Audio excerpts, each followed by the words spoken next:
Hey, Andrew, guess what? What's that, Sam? Hurricanes are scoring lots of goals. The weather's getting colder, but they're heating up. Yes, they are.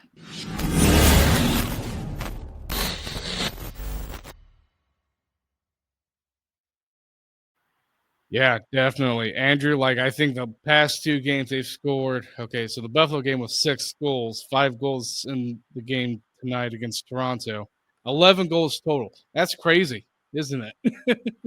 Yeah, it's insane just how just night and day this team has been since they were really struggling to find any type of offense, and all of a sudden Ehlers and Svetch have remembered how to play hockey, and everyone else is following suit. They really are, and we'll get into the details of that in recapping the wins against both Buffalo and Toronto. But as usual, we have a great partnership with SeatGeek. You get $20 off of your first purchase with SeatGeek. If you use promo code Caniac Reports, all one word, it's a great deal to use if you're trying to save some money on some tickets. Another thing too is we have the Caniac Report Plus for you listening on Apple Podcasts. It's just another way for you guys to listen to our episodes ad free. And also remember, if you're watching us on YouTube, please hit that like button, hit that subscribe button, hit that notification bell so you never miss another episode. And if you're listening to us wherever you get your podcast, please be sure to leave a rating and a review. Really, really helps us out.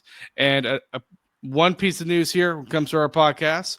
The 28th, November 28th specifically, is Black Friday, as we all know.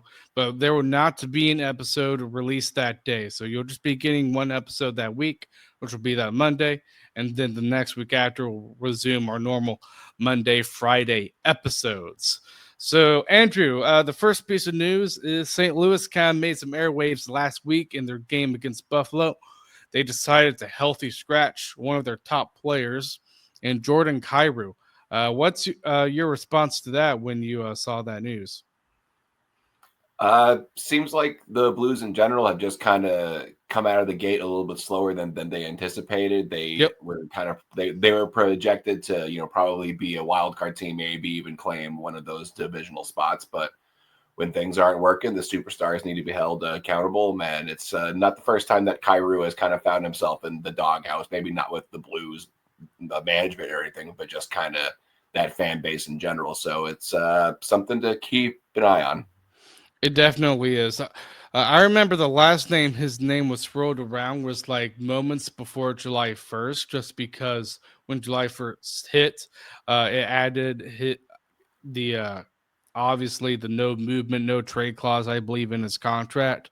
So that was the last time I kind of heard his name around trade rumors. But actually, ever since he got the healthy scratch, it seems like he's reacting to that in a positive way, Andrew. And that's kind of what you hope for when you scratch these top players, is it hopes to jolt them a little bit in a good way. Yeah, it's like anything in life. Sometimes just pressing pause and taking a step back really is all that you need. Just maybe watch the rest of the team play, kind of see it from a different angle, and then just come back with a fresh frame of mind. So he's a terrific player. I've always kind of liked the blues. I guess it's just being a musician, just the music note thing just kind of Yeah, appeals to me. But yep, I hope that they can figure it out, because when that team's clicking, they're a lot of fun to watch. they really are. The next team I want to talk about is the New York Rangers, Andrew. I know we talked about them, I think, quite a few episodes ago, but their most recent game, which was against the Islanders, so a New York game, they got shut out again at home. That marked the fifth time they got shut out at home in their 7 games that they played so far at MSG, Andrew. That is that's a weird stat right there. It really is.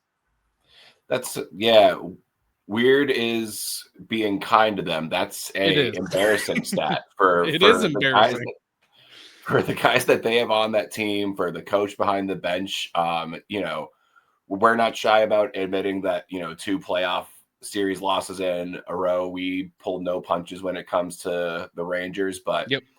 that I'm lost for words. I was kind of lost for words when we played them. I've never seen a Rangers team kind of play that kind of heartless after the first 10 minutes. And for that building, say what you will about MSG, it does get somewhat of a fair rap about being a place that, short of the playoffs, is there for, the tourists and for the business outings, all that kind of stuff. And you don't really find the true fans till you get up to the 300 level.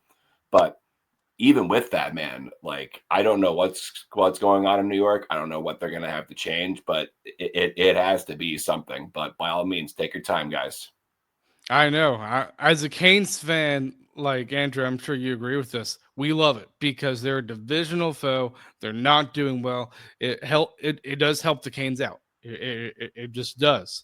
But as someone who just likes to watch hockey in general, and as someone that knows what makes a good team, Andrew, like you look at that roster they have, they should be winning more games than that. Yeah, yeah, they should be winning more. Pittsburgh should be winning less. And I mean, this is why you play the game. Skills are great. Past performances are great, but every night these guys got to show up to play, and so far they haven't been. And with just how hot the division in general is, they're gonna get put in a bad spot early if they don't figure it out within the next week or two. Like I've always kind of laughed at the whole American Thanksgiving cutoff talk you always hear Oh people yeah. mention, but for them, yeah, absolutely. I think they have 2 weeks to figure this out, and if not, then I think it's time to cash in and start planning for the next wave. Yeah, definitely. And there's also that stat that Elliot Friedman talked about. I think I can't remember the total stat, but I think if you're more than 4 points out of a playoff pitcher, you have like a 4% chance of making it or something. I think that's what it was. I could be wrong, but that's an interesting stat too. Yeah, it is some crazy low number like that, but the reason I kind of scoff at it's not because of it's not valid, but because it sure does seem that those teams who do that, they always come in hot to the playoffs and make a run. You look at the first The you Blues look at are the a great first. example. Yeah, the Blues are a great example. Or that same season, that was when the Hurricanes broke their drought and they didn't clinch Hmm. the playoffs until the second to last game of the season. So there is something to be said about getting hot at the right moment. So those eighth seed teams that squeak in, if you're a number one seed who's been kind of resting on your laurels, not playing competitive hockey for a long time, then they can get you. They really can. So yeah, that's pretty much it for us covering around the league here. Now we're gonna get to some Hurricanes news, Andrew, and just talk about the Hurricanes in general because there's quite a bit.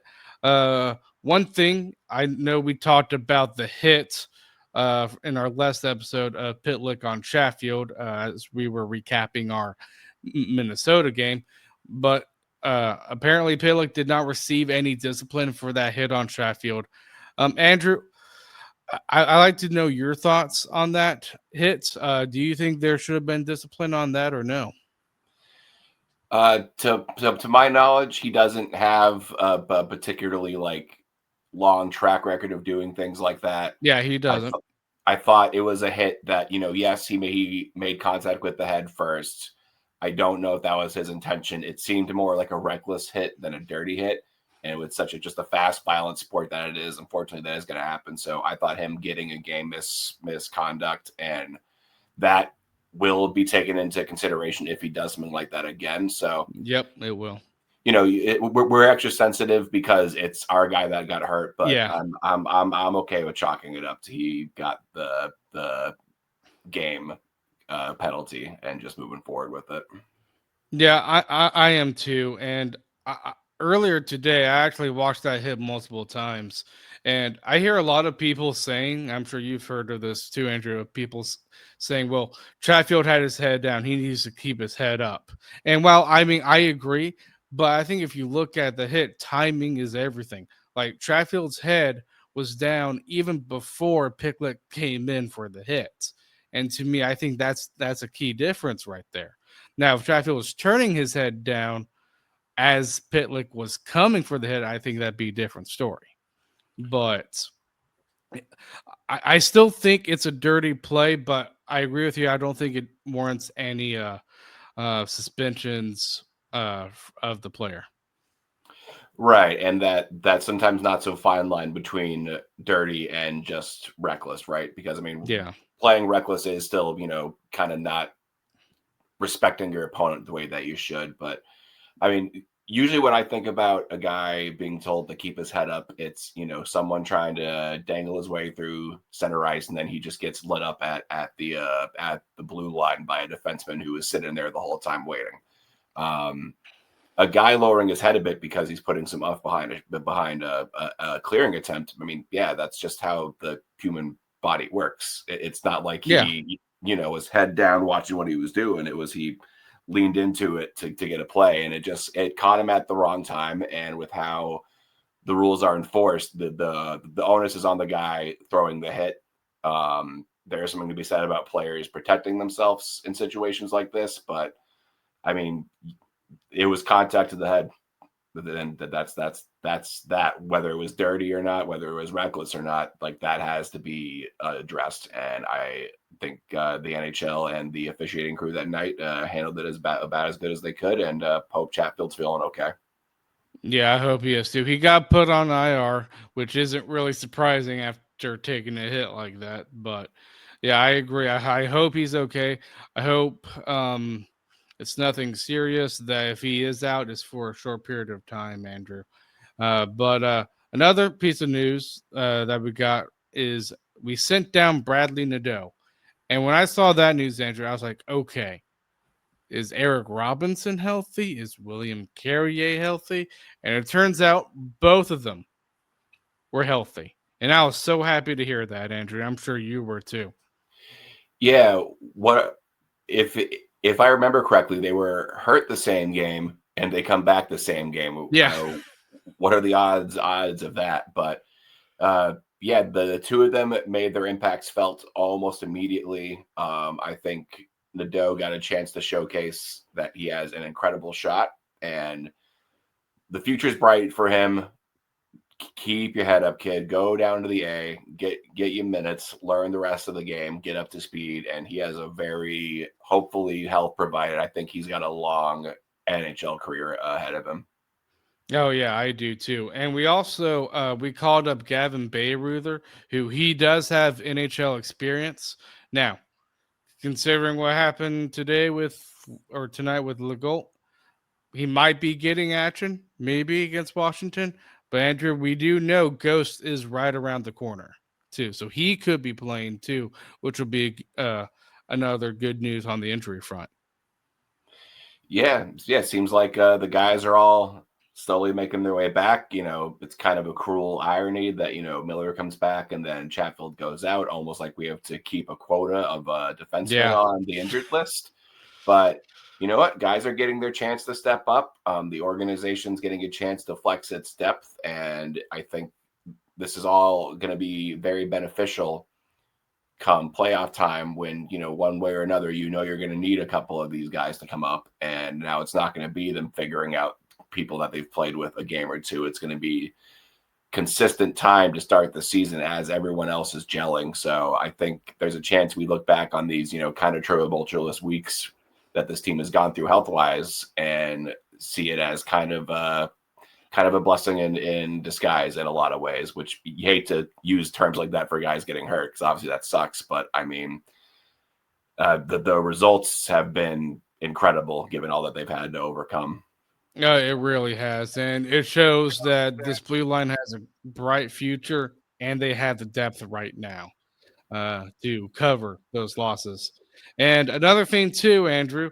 Well, we sent him down. He got claimed by Toronto, but then Toronto put him back on waivers, and that is Caden Primo. And yes, the Hurricanes reclaimed him, and he is now in Chicago. And Andrew, that just makes our goalie depth even that much better. And you can never have too much depth.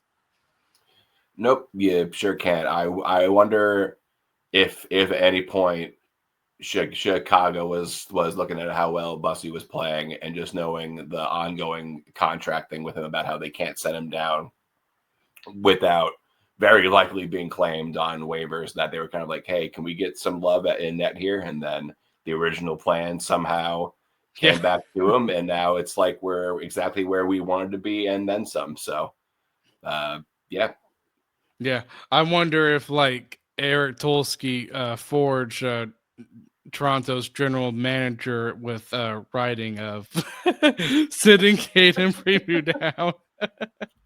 Yeah, yeah. Tulski's a wizard, man. Just with for how many small moves he's made in his tenure already, where like it doesn't really move the needle on paper, but it just works out. Like Bussy has been an incredible waiver claim. You wind up getting your original plan back, and even guys like Eric Robinson, they show up and they're an immediate fit. Miller, an immediate fit. So I think there is such a thing as leaning into the analytics too hard, but that dude's sharp, and I'm glad that he's on our side. Oh, I am too. And I mean, Tolsky, he's the analytics guy. Brendan Moore, you have the eye test. I think that's a perfect balance right there. Really do. Yep. The two of them seem like they've, from interviews I've seen of the two of them kind of talking about their relationship with each other. There's Yep. definitely, you can tell there's a little bit of feeling out, but I respect the two of them because, any person in any field can have a way of thinking that works out for them. A real smart person will look at someone else's thing that is working out great and will actually hold the space to learn and listen. And kudos to both of them for doing that because Tulski's resume is probably the most overachieving person to be involved in pro sports, Exactly. and Rod's career speaks for itself. So it'd be very easy for them to be like, well, what does this nerd or like what does this dumb jock know about numbers? But they've been working great together. Yeah, they definitely have. Well, that's it for us talking about all the news of the Hurricanes that made since our last episode and us talking about the league. But now we're going to recap both the Buffalo and the Toronto games. But before we do, we're going to get to our sponsor. The NBA season tips off, and so does DraftKings' newest fantasy game. DraftKings Pick 6 is the easiest way to play for big wins, with every possession giving you a shot at real money. Here's how to play. Just pick more or less on two or more stats, and unlock the upside every game brings. Pick 6 is available in Texas, California, Missouri, and more. New DraftKings customers get $50 in bonus picks with just a $5 entry on your first pick set. Don't just watch basketball. Cash in. Download the DraftKings Pick 6 app now and use code THPN. That's code THPN. Play just $5, get $50 in Pick 6 bonus picks. Make the call, ride the upside. In partnership with DraftKings Pick 6, the crown is yours. Gambling problem? Call 1-800-GAMBLER. Help is available for problem gambling. Call 888-789-7777 or visit ccpg.org in Connecticut. Must be 18 plus. Age and eligibility restrictions vary by jurisdiction. Pick 6 not available everywhere, including New York and Ontario. Void where prohibited. One per customer. Bonus awarded as non-withdrawable. Pick 6 bonus picks that expire in 14 days. Limited time offer. See terms at pick6.draftkings.com/promos. All right, Andrew, the Buffalo game. And in this game, uh, what were your feelings heading into it? An oddly big game considering the opponent, but just given the absolute gauntlet that this month is going to be with how many top tier teams they have to play against. These are, they're all big points, but when you're looking at an upcoming schedule where you go, you know what, honestly, if they went just over 500, like that wouldn't be ideal, but you couldn't complain about it either. These are the ones that you got to win. Yeah, definitely. And I mean, how I viewed going into this game, I was like, you know what? We have a pretty good track record of beating Buffalo at home. I was like, we should beat them. They haven't even won a game on the road yet. So I was just like, we should. But again, not I say that knowing not every game is easy. But in the first period, Andrew, you have Aho scoring from Sveshnikov. And I can tell you, Andrew, Sveshnikov, boy, he's back, man. Like, he played so good in this game.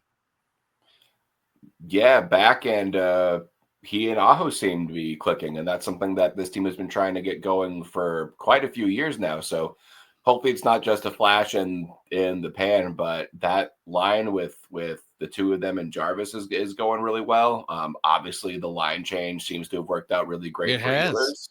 So I mean, I think short of some sort of upgrades or health reasons, I think our top six has kind of fallen into place here. Yeah, I mean that power move he used to juke out that Buffalo player and pass it to Aho, just a pure great goal. Now, obviously, we do know in this game, Kochetkov started in this game.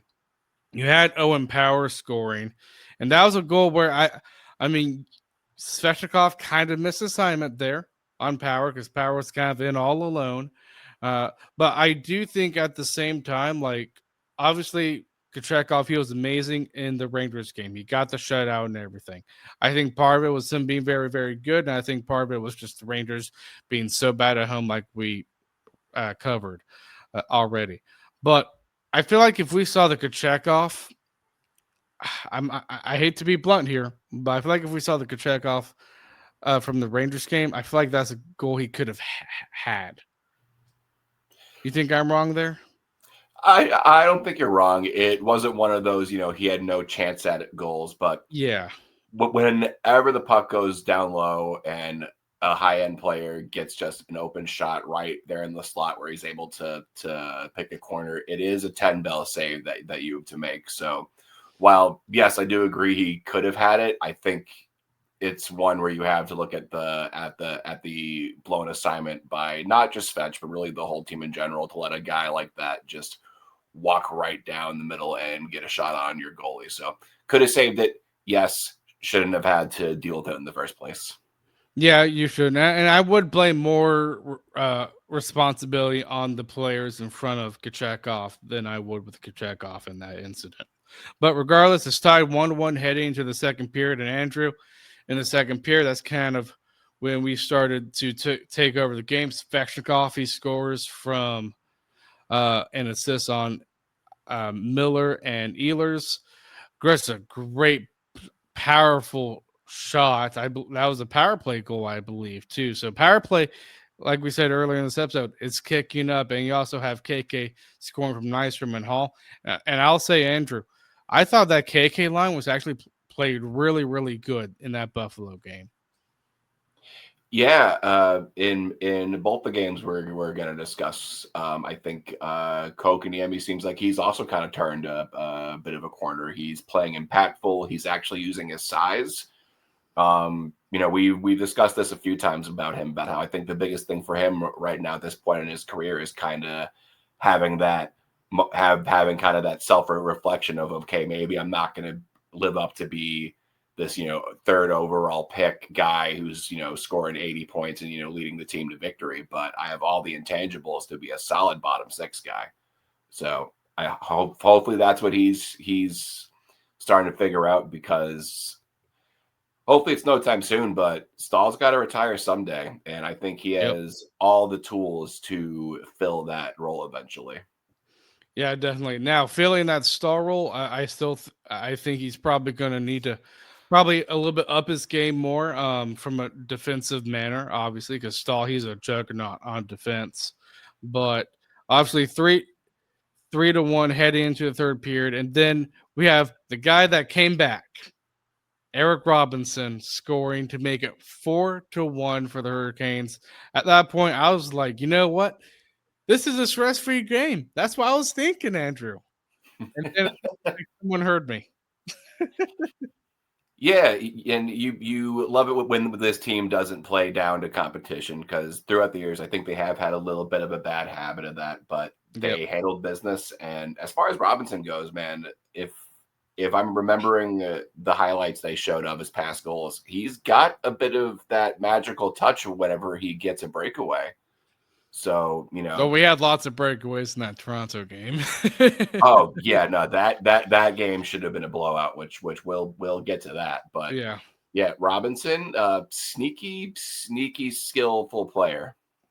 Yeah, he really, really is. But an assist on his goal was KK, and his first point in his NHL career, Charles Alexis Legault. And that wasn't the only point he had in that game. But before we get to it, Andrew, let's get to the scare that we kind of had there in that third period. Yeah, Tuck scoring. To me, that's a goal that's is on Kachekov. Like he should have stopped that goal. And then Yep. you had the Thompson goal, which I think probably could have had two, but it's kind of like with the first goal where it was a defensive breakdown too. So, I mean, what was your assessment when Buffalo kind of made it a game?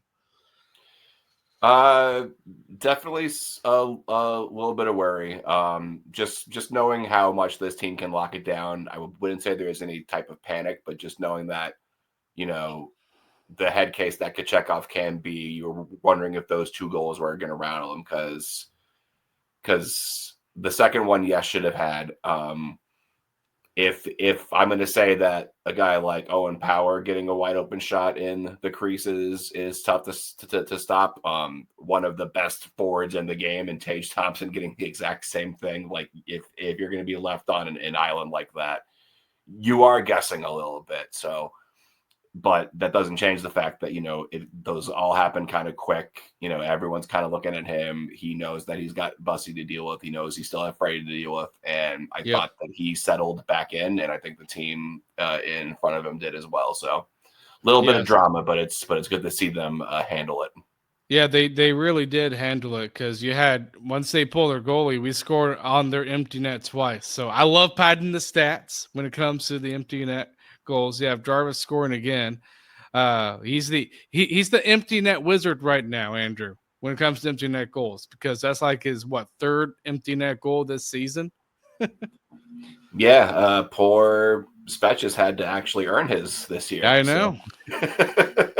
I know. Svech was the one last year. Now it's Jarvis this year. And then you have the goal, finally scoring his first goal. Now, it was an empty net goal, but regardless, it's still a goal. And you can tell he was really happy of getting his first National Hockey League goal. Oh, yeah, such a great moment for him. I'm glad Impressive that shot.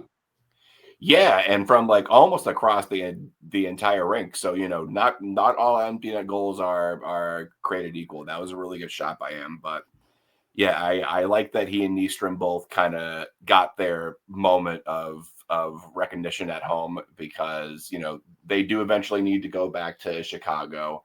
I think the two of them as a defensive pair down there with the experience they've had up here should absolutely dominate down there. Oh, yeah. But if those two kids weren't ready, then we might be in a bit of a panic right now. But they've really stepped up. I think Legault has all the potential to be a good kind of stay-at-home defenseman, but with a good slap shot. And Nystrom is just kind of that prototypical, well-rounded, can do a little bit of everything a defenseman. So whether it's a future in a Canes jersey or whether they've just become a super valuable asset in a trade, they should be very proud of themselves for what they've done so far. Yeah, they really should have. So now let's get to the last game, which is the Toronto game. And Andrew, this was a bit of a roller coaster game. It really was. First things that I do want to get to before we get to the actual game, of course, I had to pick the Hurricanes for the Hall of Fame ceremony. Of course. Yeah. Yeah, they need to start doing these things at like 6:30 and then like actually start on time. Because I mean, it was cool to see guys get the recognition. I really enjoyed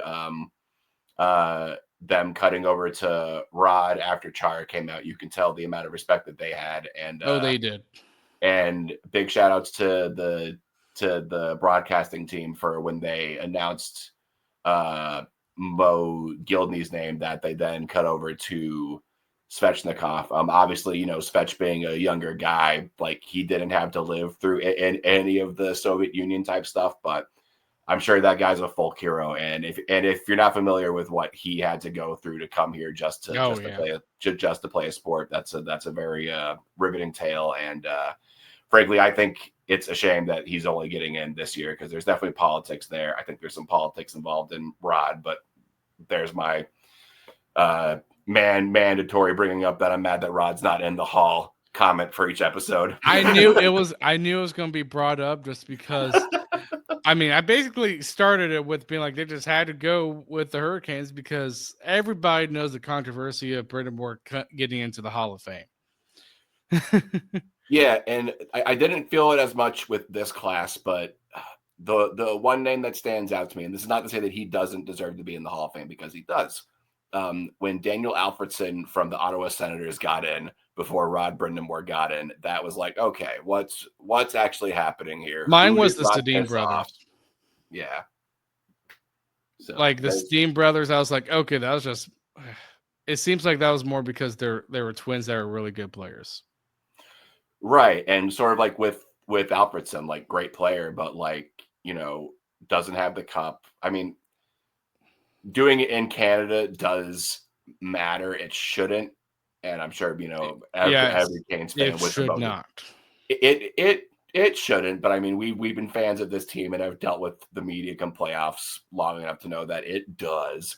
But Yep. Mm-hmm. I think Rod's gonna get there eventually. I think he's gonna be the standout on a weaker class, which is unfortunate, but there's very few people in the history of the game who can say that without them not only coming to a team as a player, but again as a coach. I think there's two instances in this team's history where maybe this team isn't in Raleigh anymore, if not for Brendan Moore's impact. Exactly. Like he deserves a statue outside of Lenovo just because he's that important to the whole franchise. But I mean, as a player and as a coach. But regardless, I mean, I enjoyed the ceremony. It's just I can tell when they had the camera on Brittenmore, he was smacking his gum pretty hard. That man doesn't chew gum. That man goes to war with gum. It is hilarious. he, did. He did, especially during that ceremony. But regardless, uh, the Toronto game. This was a game, like I said, a bit of a roller coaster. You have William Nylander scoring, and I mean, Bussy's in net for this game. I do not blame Bussy at all for that goal. I mean, you can tell this was a game where Toronto's offense was probably going to give our defense some trouble just because we know of the injuries on the blue line. Yeah, and Toronto, a lot that's a team that, to a less drastic extent than the Rangers, they are in a bit of a hey, they need to get it together and quick here. Obviously, you got all of the noise around Marner. That seems like Oh it's yeah, finally starting to die down, but those top tier guys, man, that should be enough to put a team over the hump. I think Berube is an excellent coach. I think they've got some depth players that are actually doing what Toronto has lacked for a long time, and that's playing with a little bit of vinegar. But yeah, giving up a goal to Nylander for any goalie is fine, but never mind the fact that I think this is the first game where Bussy kind of had okay, you're a third goalie, which yeah. which isn't a slight. You need those, and with the career he's had, I'm sure he'll be happy to take that. But I just hope fans aren't going, oh well, see, there it is. Like, no, he came in, he held it down, and he did enough for us to win this game. He really did. So Nylander, he gets the first goal, and then Andrew, you have Aho scoring once again on the power play. I'm liking that our power play is getting a lot better. You can tell it was a lot better this game, and you also have Seth Jarvis scoring his 10th goal. Andrew, 10 down, 30 more to go. I think Jarvis can hit 40 goals this season. Oh, absolutely. Absolutely. And especially if that chemistry with Svetch on that line lasts, especially if the power play actually keeps playing with conviction, which I mean, I think that's the biggest difference kind of in just the top six and the power play in general these last few games is you can tell they actually believe in what they're doing, which considering these guys have all been here a long time, that I don't know how that keeps becoming an issue with the power play, but Svetch is actually shooting because he knows that he has a good shot. Ehlers is actually shooting because he knows he has a good shot. Like all these little things are starting to click, and hopefully this isn't a case of them peaking at the wrong time, but we're starting to see guys live up to what they should be. Yeah, we definitely are. Now, again, we got a bit of a scare, and that scare came with 3 consecutive Toronto goals. You had Tavares, tying the game up. You had William Nylander scoring on the power play for Toronto, and then you have Austin Matthews in the second period scoring. Um, the Matthews goal, I don't blame that on Bussy just because I thought that was a bit of a lucky play, and obviously I think to, to me that game kind of like the William, I think the Nylander goal, yes, I blame that on Bussy, even though it is Nylander. Like I think that's a savable shot right there on the power play, and then the Tavares goal.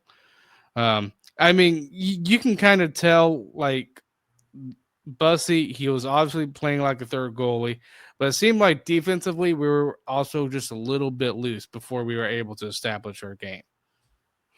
Yeah, there were a handful of plays where Nystrom and Legol, I think more than ever, really looked like guys who were supposed to be in the AHL. Yeah. Which is funny, just the duality between two games that happened within 24 hours of each other, that we go from, singing the praises of those two to now it's like, all right, well, they are human, they do have to keep growing. But I think Toronto just has so much high-end talent. No, they do. That they can turn a game on its head in a heartbeat. And I need a playoff series between these two teams, because there's always something when these two teams play. Like this one was, kind of it had some drama, it had some great goals by both teams, and this is probably the most calm Toronto Carolina game there's been in quite some time, and it was still really entertaining game. Yeah, seems like all these games at Toronto are entertaining. Although I'm sure you would agree the most entertaining one was the David Ayers game. What were your thoughts on that David Ayers game? Did you watch it? Oh, I watched it, and it's funny. So I think we've talked about this before, about how when you're trying to get somebody really into any sport, but hockey's one where like some games are more appealing to people who know what they're watching, and there's others where for a new person that's a tough one. I showed a friend of mine. I convinced my friend Amanda to watch that game with me and talk about a great introduction to hockey. But now nothing's going to live up to just watching this guy getting his name sewed on, coming out, and everything. But yeah, such a cool moment. But even going back to the 0-2 playoff run, like that series against them was also crazy. So there's just something about when these two teams meet up, man. Oh, it really, really is. But obviously, Carolina, they were down 4-2, and then, they came back. I kind of thought we were going to lose this game. In fact, kind of looking at like the schedule after this game, we have 3 home games. I was like, okay, if we lose this game against Toronto, like we're already on a 3-game winning streak. It's not going to be the end of the world if we do, but we somehow were. We managed to win just because. I mean, Toronto's goalie wasn't good either in that game, so it was high scoring. Yeah, and it was a matchup of two third string goalies. If you took the overlay guided, that's the easiest money that you've ever made. But just the way that they kept battling, the way that they were able to put almost 50 shots on net after playing a tough game against Buffalo, flying all the way up to Toronto, having to sit through that pregame ceremony. I think this team showed a lot of heart and a lot of conviction to stick with it. Yeah, they did. You have Sean Walker scoring at the end of the second period. It just shows to just fling the puck on net. You never know if it goes in, and it went in there.